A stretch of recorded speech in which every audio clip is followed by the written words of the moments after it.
vient, comme chaque année, marquer mon mécontentement auprès du pollueur, puisque de toute évidence nous avons été pollués. Nous savons aujourd'hui avec certitude, puisque nous avons enfin eu quelques résultats, donc nous savons que nous avons été pollués. Dès le premier jour sous le nuage, avec ma maison, mon jardin complètement infesté de pollution, j'ai dit je lâcherai pas jusqu'à la fin, jusqu'au procès.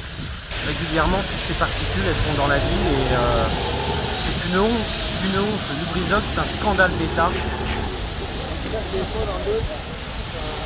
Moi j'habite à Buchy, une petite commune à côté de Buchy, c'est à 30 km d'ici. Alors quand on a entendu sur France Bleu qu'il y avait l'incendie de l'usine Lubrizol, on n'était pas inquiet parce que c'est à 30 km. Et 8h30, 9h du matin, il s'est mis à pleuvoir. Et en fait, il tombait de l'huile de vidange sur nos maisons, sur nos voitures, nos jardins, nos cultures, les jeux des enfants. C'était terrible à vivre. Fin 2023, dans l'entreprise Lubrizol, se déroule une fuite de soude. 50 tonnes de soude qui se déversent heureusement dans un bac de rétention à cause d'une tuyauterie vétuste qui a cédé. Jusque-là, il traite le problème. J'oserais dire que bravo Lubrizol, il ne s'est rien passé, ce n'est pas sorti de l'usine. Qu'est-ce que fait l'Adréal au mois de mai suivant? Il décide d'entreprendre un contrôle sur les tuyauteries de Lubrizol, puisque l'une d'entre elles avait cédé.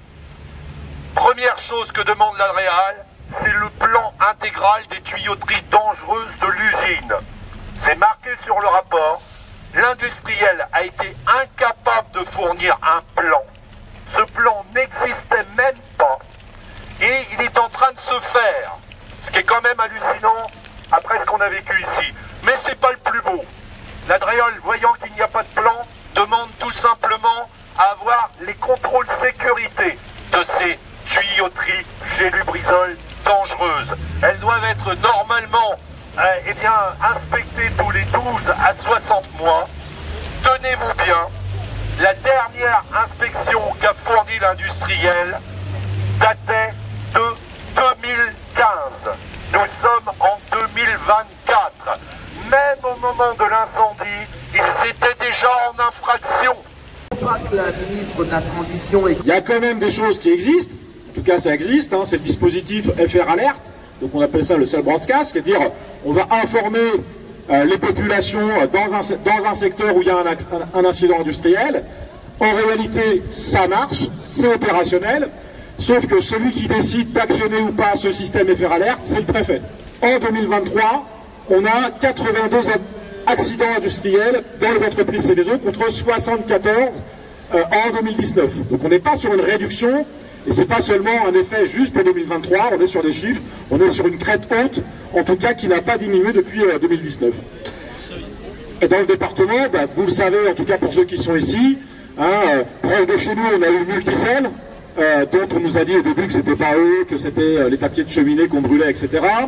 On a eu Brentag à Montville, on a eu une explosion à Saint-Paul à Grande Couronne, on a eu une explosion avec 2 morts avec Saint-Paul à Dieppe, on a eu l'incendie dans la raffinerie de Total, on a eu Bolloré Logistique, Yara, Cedibex et Borealis. On n'a pas de modification du comportement des industriels, on a une baisse des investissements, une baisse du nombre de salariés dans les équipes de maintenance, des arrêts d'activité pour la maintenance de plus en plus courtes, avec d'autant plus de sous-traitants. Et donc, ce qui nous amène à dire aujourd'hui, je le dis comme ça, mais on avait déjà dit et écrit avant Lubrizol, que la question c'est pas de savoir si on peut avoir un nouveau Lubrizol ou un nouvel AZF, la question c'est savoir où et quand, en espérant effectivement que ça soit ni ici ni ailleurs, mais en tout cas on n'est pas rassurant.